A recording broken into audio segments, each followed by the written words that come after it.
Chapter 22. The early morning sun shines upon them as they stand with weapons ready on the pier near Ortega's castle. It's quiet as the only sounds are the ocean's orange-hued waves colliding into the wooden platform. No one is around, nor are there any ships ported. On one side is Hotaru and Isamu, leaving Aziza and Fedir on the other end. "I'm ready when you are," Isamu taunted as he held out his clean fist. Fedir holds his staff close while Aziza takes the front. She withdraws two hidden daggers from her cloak and glares at him. Her eyes are mostly innocent, but now they pierce into Isamu like an apex predator in the night. Despite that, Isamu is calm, planted firm like an oak tree on the dark wood beneath him. She knows not to underestimate him or Hotaru.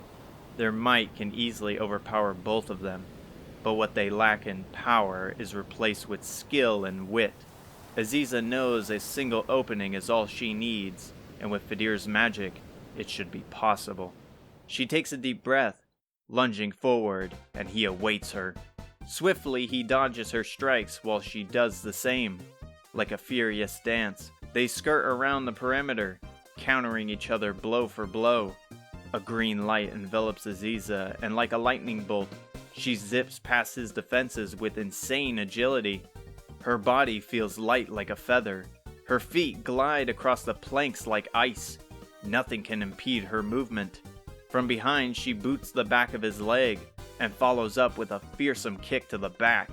He crashes to the ground, and before she can continue, a fireball flies past her.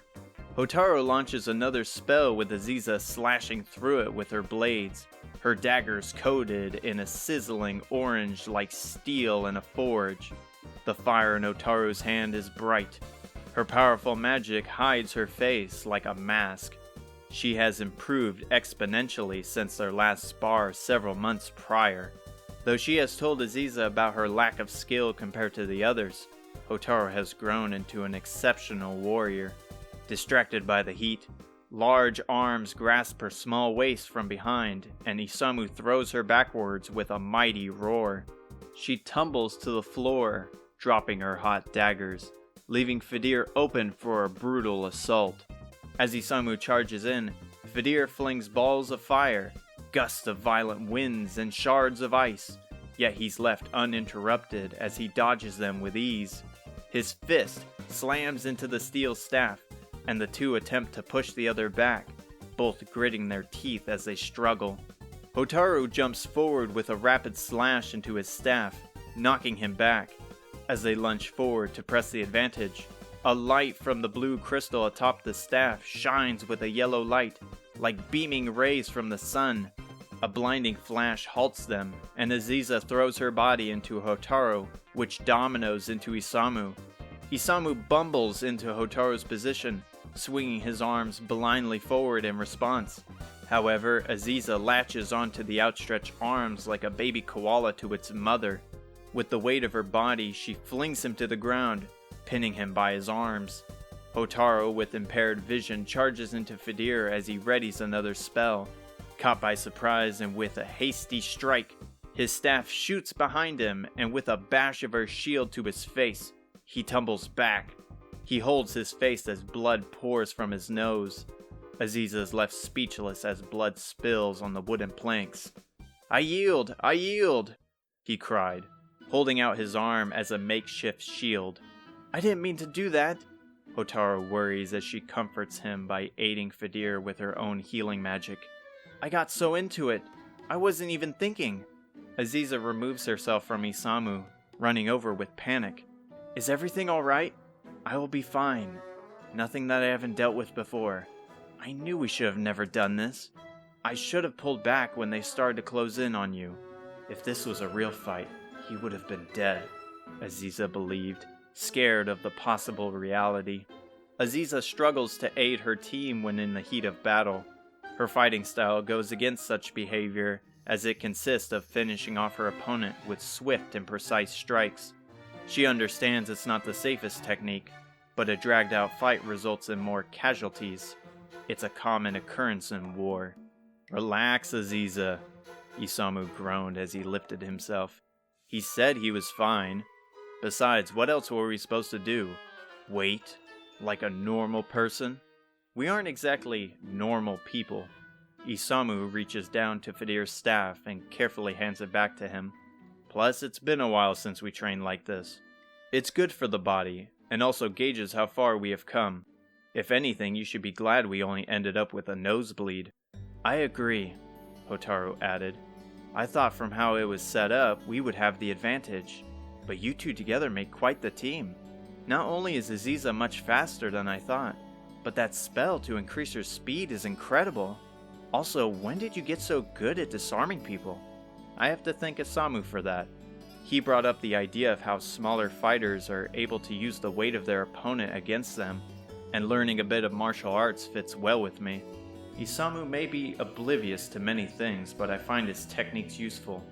I never know when I may have to resort to a fight without a weapon. Isamu? I can maybe understand him teaching you a few things, but those words sound more like grandma than anyone. You know, you can give me some credit sometimes. I'm not just some mindless fighter. I'm guessing all of that noise was coming from all of you? A calming voice sounded. They turned their heads to a doorway to the castle to find the old gentleman butler. His smile radiates like the stars as he scans the surrounding area. Looks like your little sparring match caused quite a bit of damage. As they look to the battleground, the wooden floor is cracked with several burnt spots from the many fireballs. Only now, as they see it, does the terrible smell of burnt wood fill their noses. I hope we don't have to pay for this, Aziza muttered to herself. We are so sorry, Hotaru said, acting as a child getting caught. We promised to clean this up right away. Nonsense. You all have already done so much for our kingdom. We couldn't possibly task you with something so meager. Fedir removes the light green healing spell from his face. Are you certain it's enough? If we have to, we can zoom back to Baharata for more black pepper. While I suppose having the full shipment would have been ideal, the amount you managed to carry for the time being will suffice. Anyway, I have more important matters to discuss. Your reward is waiting by the wharf in the harbor district. Finally! I hope it's a fat sum of gold. I hope so too, Aziza added to Isamu's wish. After all the food we bought, we are pretty dry on currency. In fact, before their spar, she only ate a light snack. Whenever she finds the time, she is always snacking away at whatever goodies she carries in her small satchel. While mostly candies, she has stocked up various delectable treats from the vendors. She enjoys trying new foods. It was one of the few things she remembers in her youth with her family.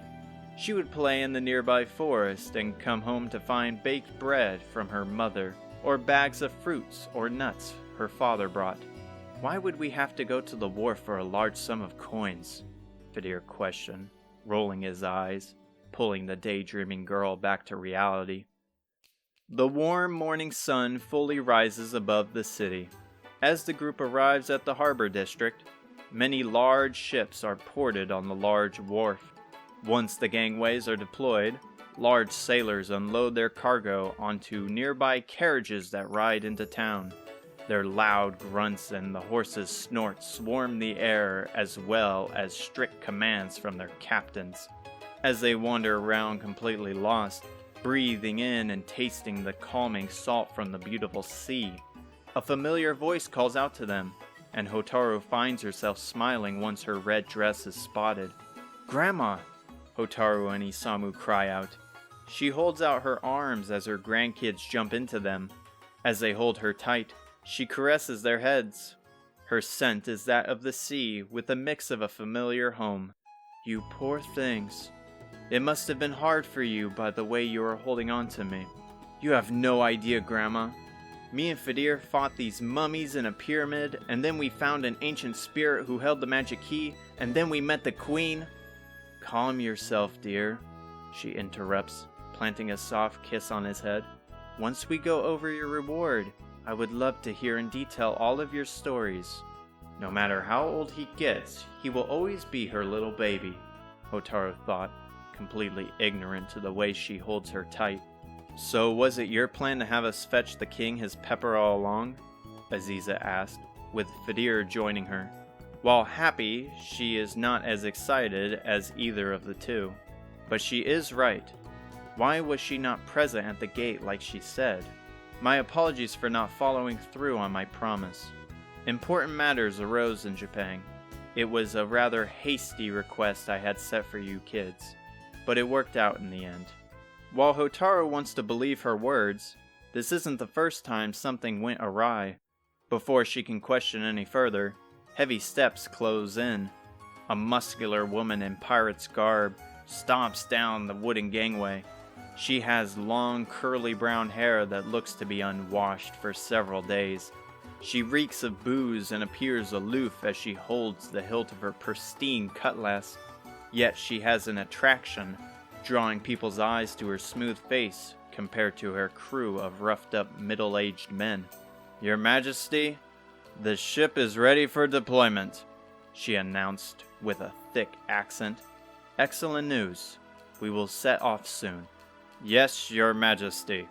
As she hobbles back on board, Pimiko looks over to the kids. "Well, what do you think of your reward?" "You mean you got us a boat?" Hotaru shouted.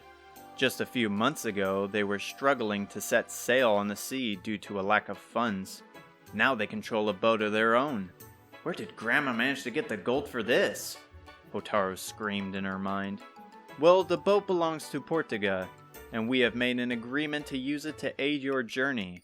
But it is yours to command as you see fit, though you will mostly use it for your next task. I had a feeling there was more to it." "So what is the next mission you have for us?"